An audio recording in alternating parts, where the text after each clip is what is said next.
Welcome to the Deep Dive, where we take the sources you provided, the articles, the research, the notes, and transform them into the essential knowledge you need. We're cutting through the complexity to give you those vital insights that stick with you. Today, we are undertaking perhaps our most expansive deep dive yet, geographically speaking. We are exploring the last frontier, Alaska. A place defined not just by its size, but by the relentless extremes of its environment, history, and its economy. Okay, let's unpack this immediately because the physical dimensions of Alaska are genuinely shocking. Our mission today is to grapple with this immense scale, understand how the state managed to transition from, a Russian trading post to a U.S. state. Right. And critically, how its current economy, which is unique in the entire world, driven by oil revenues and shared directly with its citizens, actually functions. And it functions against this backdrop of deep isolation and, well, some pretty serious social challenges. I think the first thing we need to internalize is that Alaska fundamentally breaks the mold of American geography. It's the largest U.S. state by area, but, that comparison often fails to capture the reality. It really does. Alaska has more total area than Texas, California, and Montana combined.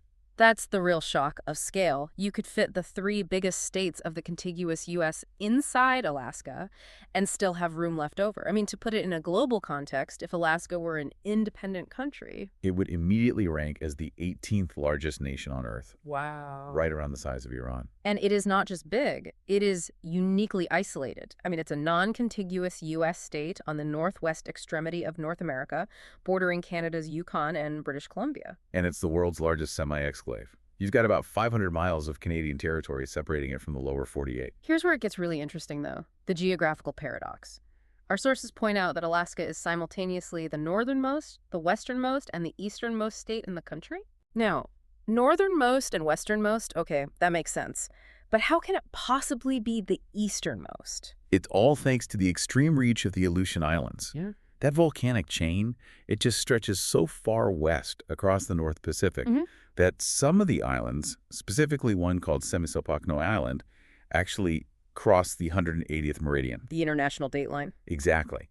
And once you cross that meridian, you are technically in the Eastern Hemisphere. So those islands are the easternmost points in the entire United States. That's it. A single state spanning both the Western and Eastern Hemispheres? That's exactly the kind of counterintuitive geography we need to wrap our heads around before we move on. So let's start at the beginning with the name itself. The name speaks volumes about the land.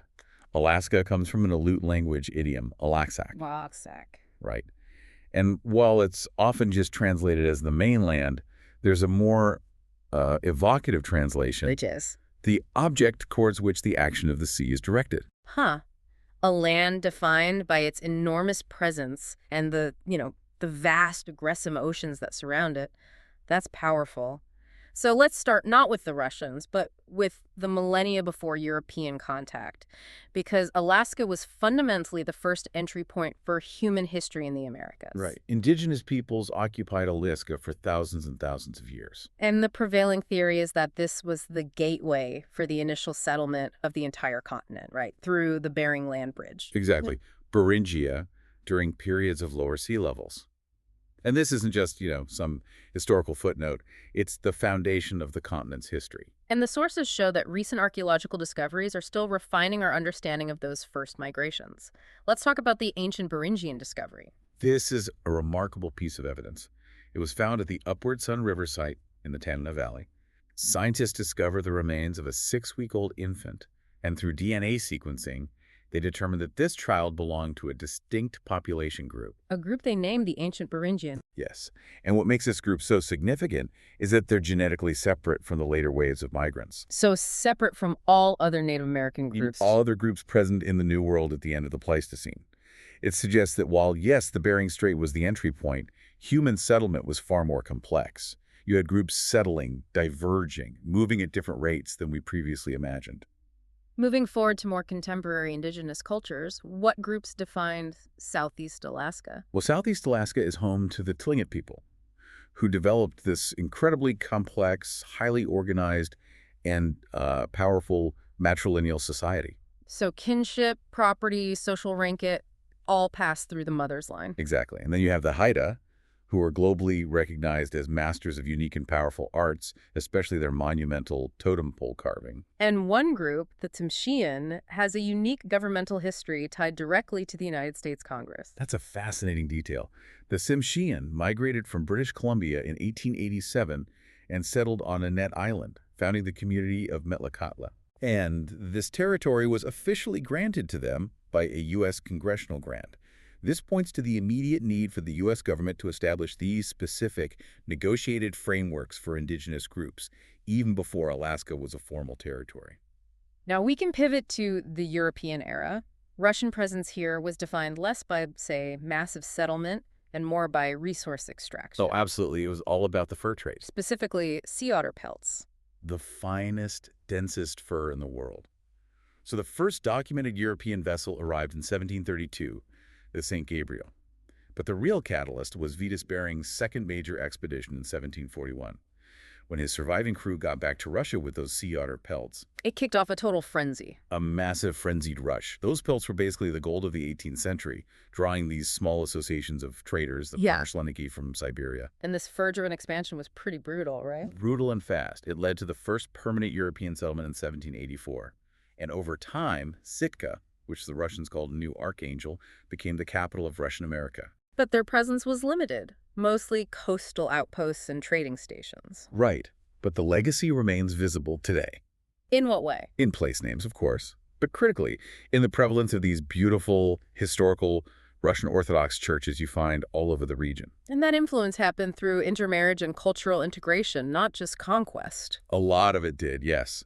The Orthodox faith integrated with Alaska Native traditions, meaning the cultural footprint extended far beyond just the Russian trading elites. It's also important to remember that Russia wasn't the only European power trying to claim this massive area. That's a forgotten chapter, isn't it? Between 1774 and 1800, Spain sent several expeditions north from California. They were trying to assert their claims over the Pacific Northwest all the way up to Alaska. And while the settlements didn't last, their names did. Exactly. Places like Valdez and Cordova are direct results of those Spanish naval expeditions. Which brings us to 1867 and the Great Transaction, the Alaska Purchase. Secretary of State William H. Seward negotiated the purchase from Russia for $7.2 million. And it was immediately derided. Seward's folly, they called it. People thought he was buying a block of useless ice. The criticism was intense. But when you look at the equivalent value today, about $162 million in 2024, it was an absolute steal for a territory that size. Seward was playing the long game. He was acting on geopolitical insight, recognizing the strategic value and the potential wealth of the region long before anyone else did. And the physical transfer cemented the new identity of the region. On October 18, 1867, at Fort Sitka, the Russian flag was lowered, the U.S. flag was raised, and that's now celebrated as Alaska Day.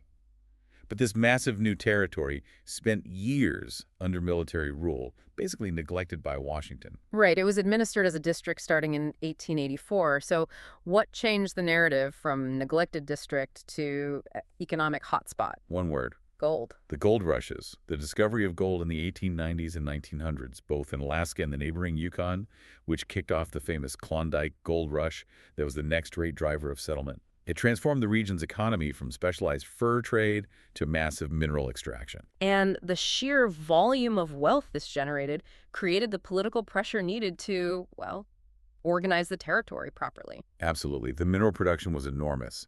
From 1879 to 1920, Alaska extracted over $460 million in gold and other minerals. Which today is? Adjusted for inflation, that's equivalent to more than $7.2 billion in 2024. Wow. And that wealth created the infrastructure and the political organization that led to Alaska becoming an organized territory in 1912, with the capital moving from Sitka to the new hub of Juneau. Just a few decades later, this vast remote territory suddenly finds itself on the front lines of a global conflict.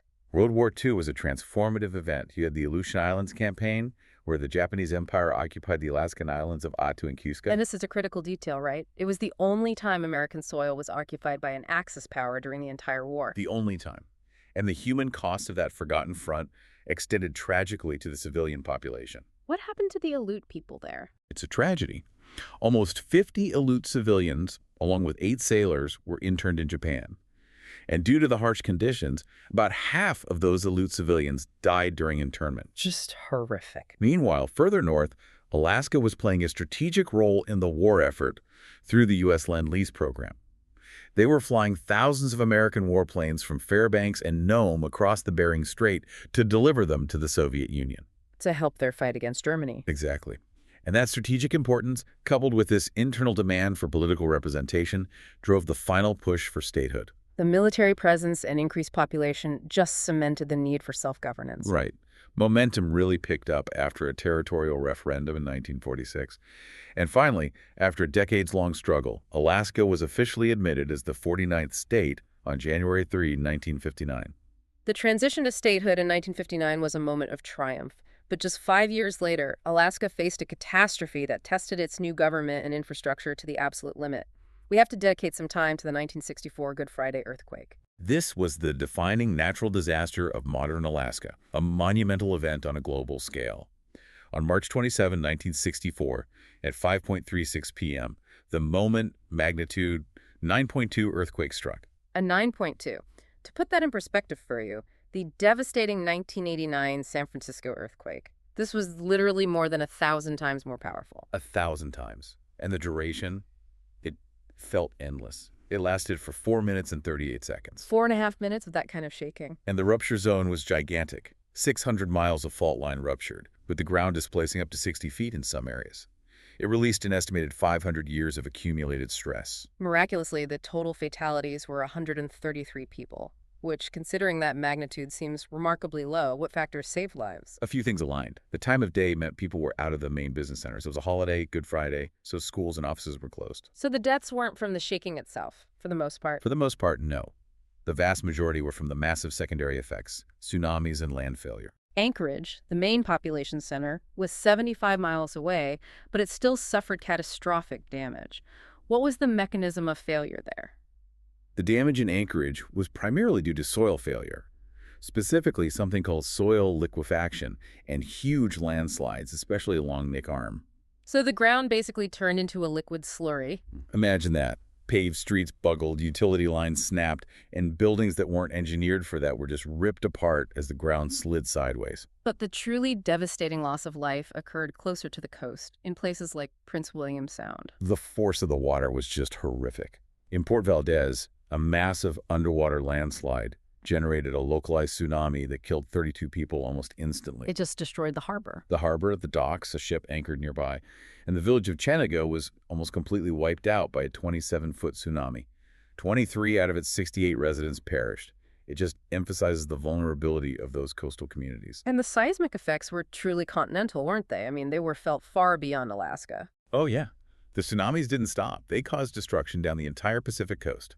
British Columbia, Washington, Oregon, California. Damage was even reported as far away as Hawaii and Japan. Incredible. And the seismic motion itself was measurable and reported as far east as Florida and Texas.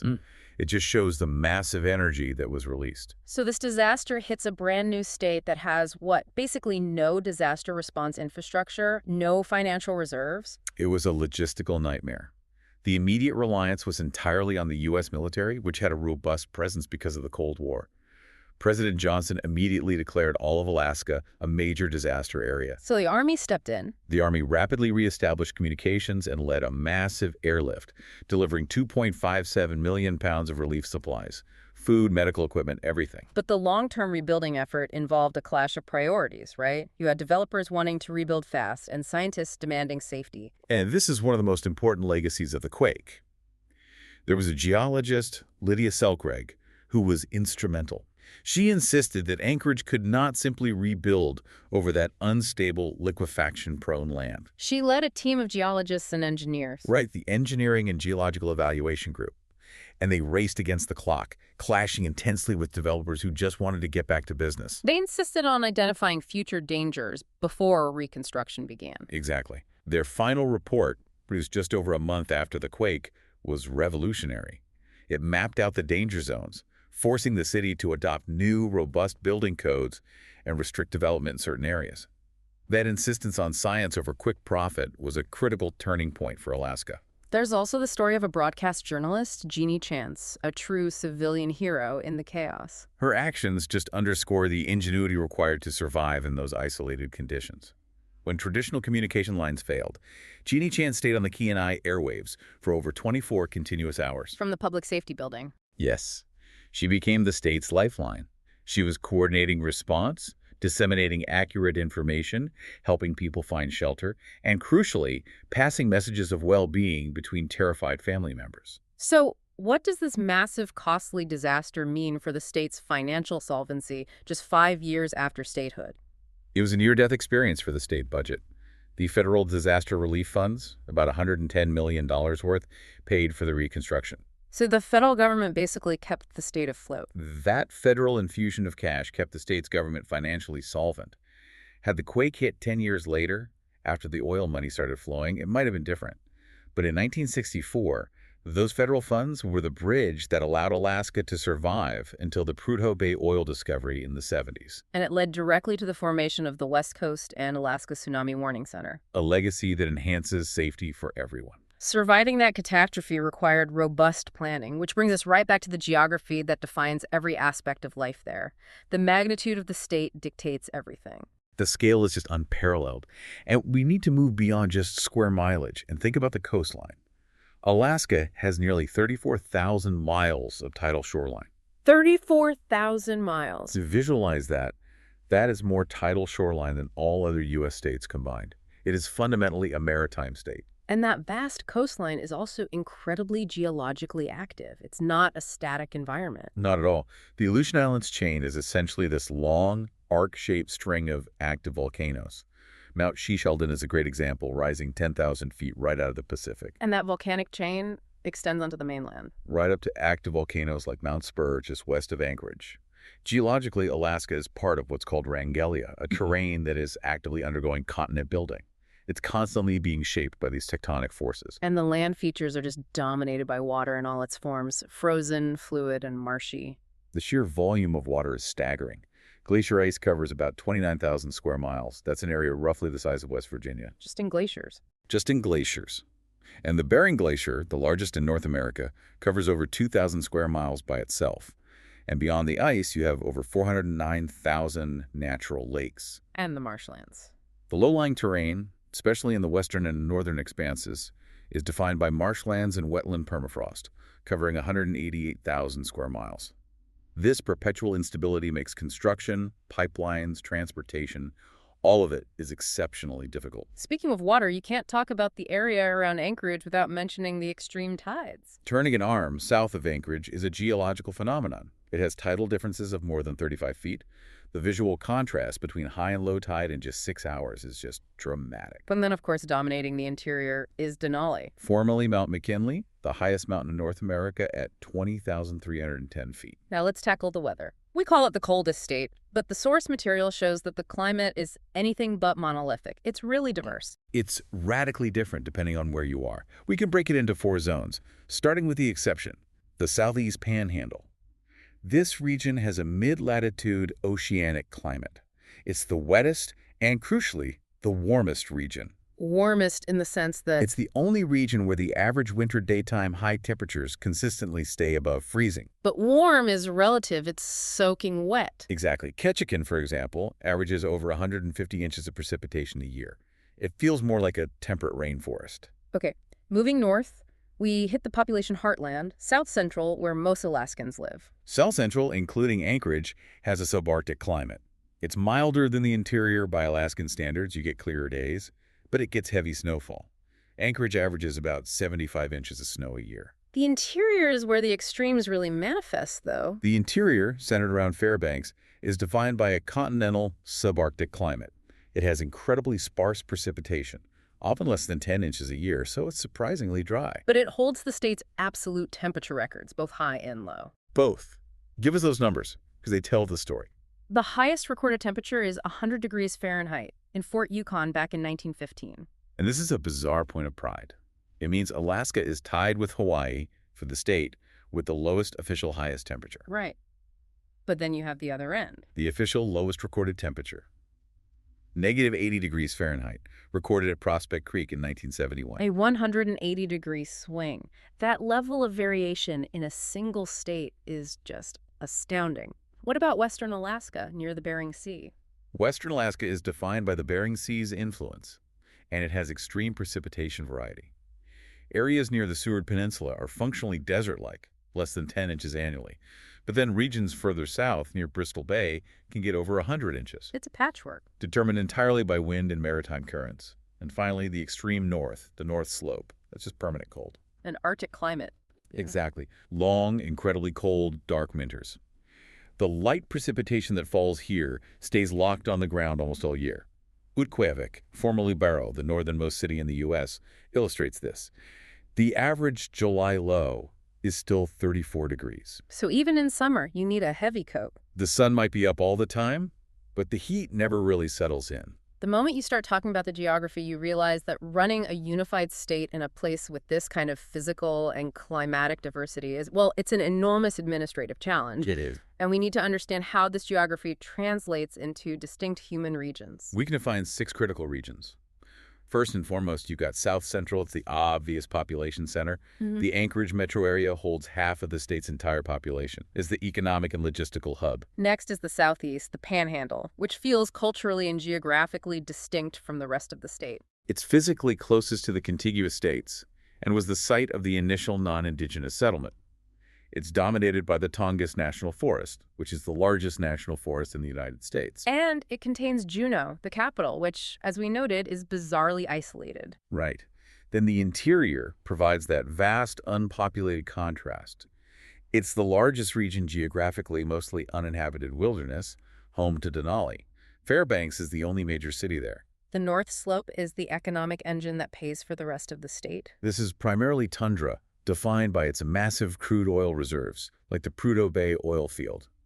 Utqiagvik anchors this region as the northernmost city. And the final two are the Southwest and the Aleutians. The southwest is sparsely inhabited, stretching inland from the Bering Sea, and contains the gigantic Yukon-Kuskokwim Delta, and the Aleutian Islands, that 1,200-mile chain of over 300 volcanic islands. And a small but important detail about the Aleutians. The international date line was specifically kinked around them to make sure the entire state operates on the same legal day. Let's talk governance. Alaska doesn't have counties. It has boroughs. Why the distinction? What was the goal? The delegates at the Constitutional Convention were very clear. They wanted to avoid the pitfalls and excessive bureaucracy of the traditional U.S. county system, So they adopted the borough system. which is similar to counties, but the crucial difference is that boroughs do not cover the entire land area of the state. And this leads to the immense, sprawling territory known as the unorganized borough. This is the most unique administrative feature of Alaska. The unorganized borough accounts for nearly 58% of the state's total area, An area the size of France, Italy, and Germany combined. with no local government, no municipal services. It's administered directly by the state. So, communities in the unorganized borough don't have a local fire department, police force, or planning commission. They rely entirely on state resources. Exactly. For statistical purposes, the Census Bureau divides it into census areas.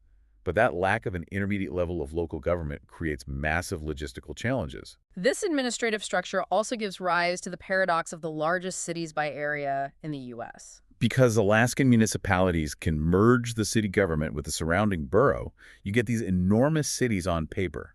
Yakutat, Sitka, Juneau, and Anchorage are consistently among the 4 largest cities in the U.S. by area. Let's turn to land ownership, which is probably the most complex land management system in the entire country. More than half of Alaska is owned by the federal government. The federal footprint is huge. The Bureau of Land Management, the BLM, alone manages 290 million acres of public land. This includes the massive national park system and wildlife refuges like ANWR. That leaves roughly half the state to other owners. The state itself is a huge landholder. The state of Alaska owns 101 million acres. That was its entitlement granted under the Alaska Statehood Act. But the truly unique player is the native corporations. This system comes from the Alaska Native Claims Settlement Act of 1971, or ANCSA. Under ANCSA, 12 regional and numerous local native corporations were established. And they collectively received title to 44 million acres of land. A massive amount. This was a settlement for the Aboriginal land claims, but it was structured as a corporate system. What's the key difference between this and typical private land ownership? The crucial restriction is that these corporate land holdings cannot be sold on the open market. The initial provisions that would have allowed that were repealed after intense political negotiation. So it ensures that the native corporate land base and the resource wealth of those acres remains largely intact for future generations. Precisely. And when you factor out federal land in these corporation holdings, Alaska has the smallest percentage of private land ownership of any U.S. state. That ownership structure, federal, state, and native corporation, all points toward one central theme: resources. Modern Alaska's economy is inextricably linked to extracting wealth from the land, and that means oil. The oil dominance is total. Over 80% of state general revenues are derived from petroleum extraction. And this all started with the 1968 discovery at Prudhoe Bay and the completion of the Trans-Alaska Pipeline System, or TAPS, in 1977. Right. And that didn't just boost the economy, it created the modern Alaskan state budget, funding massive state programs since 1980. TAPS is an engineering marvel. It spans the entire state from the North Slope down to the port of Valdez. The scale is staggering. TAPS can transport up to 2.1 million barrels of crude oil per day. It's the highest capacity crude oil pipeline in the U.S. But the engineering challenge was immense, primarily due to the permafrost. How did they manage construction over perpetually frozen ground? Well, they had to use these specialized heat-dissipating supports, or thermal radiators. They built almost half the pipeline elevated above ground on pilings. And they built it in a zigzag pattern. Yes, to allow the steel pipe to expand and contract as superheated oil moved through it in extreme cold. Without those designs, the heat of the oil would melt the permafrost, the ground would collapse, and the line would rupture. That's the boom side. But the sources highlight the necessary reality check. The oil boom has faded significantly. This is the central financial challenge facing Alaska today. Oil production peaked back in 1988. Since then, it has declined by more than 75%. So by 2014, with the fracking boom in the lower 48, Alaska had fallen to fourth place nationally in crude oil production. Right, and that massive decline has created persistent and severe budget shortfalls in the state capital. Despite the decline in liquid crude, the state still sits on immense untapped energy potential. What are the secondary resources? The resources are vast.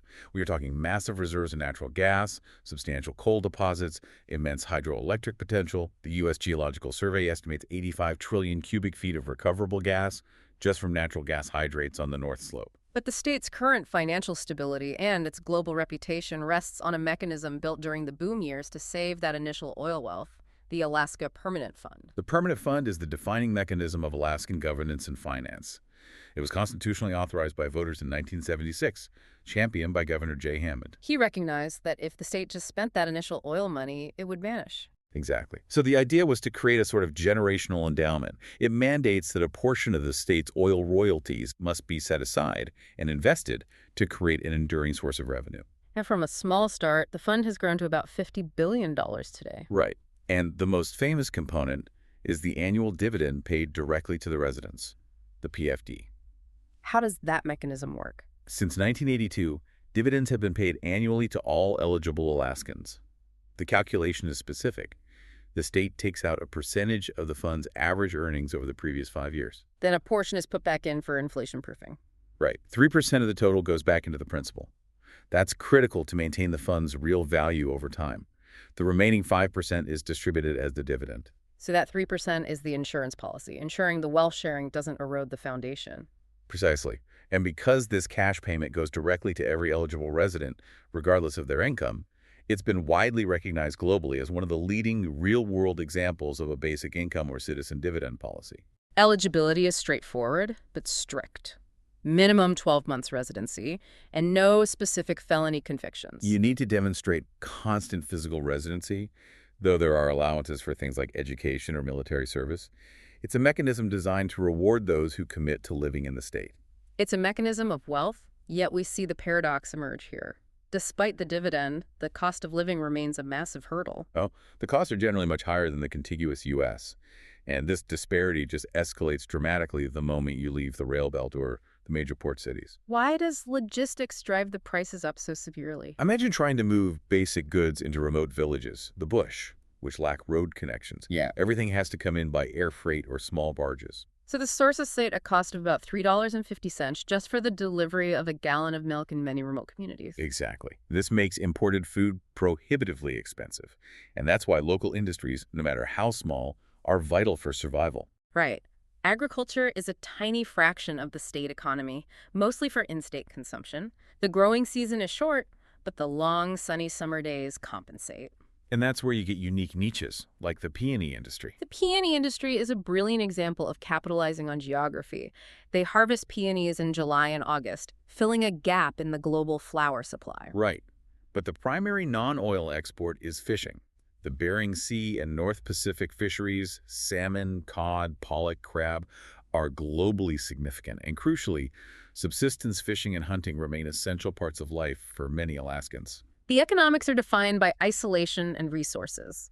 Now let's look at how people move and communicate across this immense space, because transportation is the circulatory system of Alaska. It dictates everything. Settlement patterns, the cost of living. And the reality is that the road system is extremely limited. It only links the major central population centers and the Alaska Highway. Which is the main route out of the state into Canada. Right, and the most famous example of this infrastructural isolation is the state capital itself, Juneau. The Juneau paradox. The capital is inaccessible by road. You can only get there by plane or by the Alaska Marine Highway ferry system. And this is a perpetual source of political debate, whether to move the capital to a more centrally located, road-connected city like Anchorage. Yet, where roads do exist, they feature these incredible feats of engineering. You have to mention the Anton Anderson Memorial Tunnel. It links the isolated community of Whittier to the road system near Anchorage. It's the longest combination road and rail tunnel in North America. So traffic has to alternate between cars and trains traveling down a single lane. On a strict schedule, and the Alaska Railroad remains a critical piece of infrastructure serving the rail belt. It links Seward, Anchorage, and Fairbanks. But its service extends far beyond that. In the remote areas north of Talkeetna, the ARR maintains one of the last flag stop routes in the country.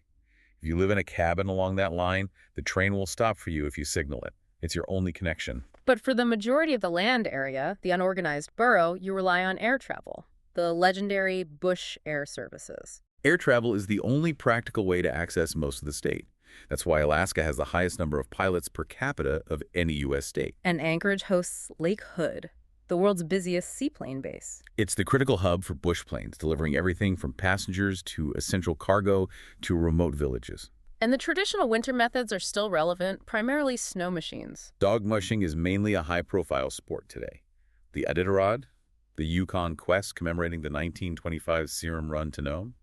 But for local winter transportation, snowmobiles or snow machines are the essential personal vehicles.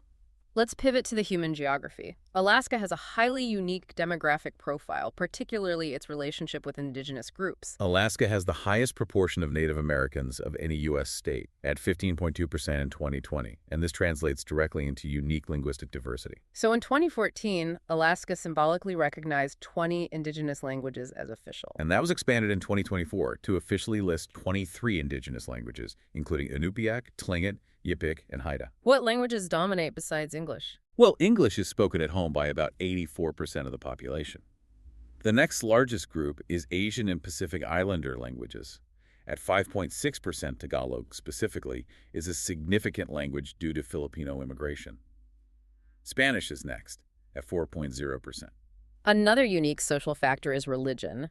Alaska is statistically one of the least religious states in the country. It consistently ranks among the most irreligious. The unaffiliated population is the largest non-Christian group, making up 37% in 2020. Despite the historical influence of the Russian Orthodox Church. Right, which remains visible, especially from that early period of intermarriage with Alaskan natives. Politically, Alaska has been characterized as Republican-leaning since the early 1970s. They've historically supported Republicans heavily in presidential elections, only voting Democrat once since seated for Lyndon B. Johnson in 1964. But you see demographic and geographical splits. The rural bush areas, central Juneau, Fairbanks, they often lean Democratic. Right, and this leaning is supported by an unusual fiscal reality. Alaska has the lowest individual tax burden in the nation. This is the second unique financial identity point, after the PFD. Alaska is one of 5 states with no state sales tax and one of 7 with no individual income tax. And crucially, along with New Hampshire, it is the only state with neither. The immense oil revenue historically allowed the state to provide services and dividends without traditional taxation. This leads us to the most recent and significant political shift. Ballot Measure 2 in 2020, which fundamentally changed how Alaskans elect their officials. This is truly revolutionary. It passed by a wafer-thin 1.1% margin and established two mechanisms that work together. First, nonpartisan or jungle primaries for all statewide elections. So all candidates appear on the same primary ballot regardless of party. Exactly. And then the general election uses ranked choice voting, or RCV. So Alaska is the only state in the country to use both nonpartisan primaries and ranked choice voting. The only one. In RCV, voters rank candidates in order of preference. If no one gets over 50%, the last place candidate is eliminated, and their voters' next choice is distributed until someone gets a majority. What's the implication of combining these two systems? Why does it matter? It fundamentally changes campaigning. Because you have to appeal to voters beyond your base to get those second and third choice votes, candidates are incentivized to campaign broadly So it's less about attacking your opponent. and more about building consensus. This system is credited with Mary Peltola's victory in 2022, where she became the first Alaska Native elected to Congress by getting second-choice votes from voters who preferred moderate Republicans. Finally, we have to acknowledge the deep, persistent social challenges that exist in Alaska, often masked by the oil wealth narrative. Alaska struggles disproportionately with high rates of domestic abuse and violent crimes, and these issues are often linked to high rates of alcohol abuse. The state has the highest rate of sexual assault in the nation. It does, and tragically, the data shows that in 4 out of 5 sexual assault cases, the suspects were people known to the victim relatives, friends, acquaintances. And what's the political and social response to this crisis, especially in the most isolated areas? As a direct response to the devastation, many rural communities have voted to become dry communities, legally outlawing the importation, sale, and possession of alcohol. It's a desperate attempt to curb the high rates of social trauma that plague remote Alaska. #OuchTagOutro. We started by grappling with the massive, almost unbelievable scale of Alaska, and we end by realizing that scale creates complexity in every dimension: logistics, governance, economics, and social life. Our key takeaways are these. First, the unparalleled geographic extremes and isolation that necessitated unique governance structures like the borough system and the necessity of bush air travel. Right. Second, the foundation of modern financial life is the permanent fund dividend, a critical global case study in wealth sharing derived directly from natural resources. And third, that recent revolutionary shift in its political mechanism through ranked choice voting, designed to encourage broader, more consensus-driven campaigns. For you, the learner, understanding Alaska means recognizing how history, from the ancient Peringians to Seward's Folly and its unique resource endowment, have created a state that is financially distinct, incredibly challenging to administer, yet possesses this deep, resilient cultural diversity. The discovery of oil profoundly shaped Alaska's politics and finances, creating the wealth-sharing model of the Permanent Fund. Yet the oil is in steep decline. It's forcing massive budget reductions, despite the state sitting on other immense resource potential power: natural gas, coal, geothermal, hydroelectric power. So the final provocative thought for you to consider is this. Given that over half of its territory is federally owned, which restricts certain economic development, And considering the prohibitive cost of infrastructure in the bush, how successfully can Alaska navigate the inevitable transition from oil reliance to a sustainable, diversified growth based on those other vast, immense resources? Is its unique financial model resilient enough to survive the next chapter? a challenge defined by the scale of the last frontier itself. Thank you for joining us for this deep dive.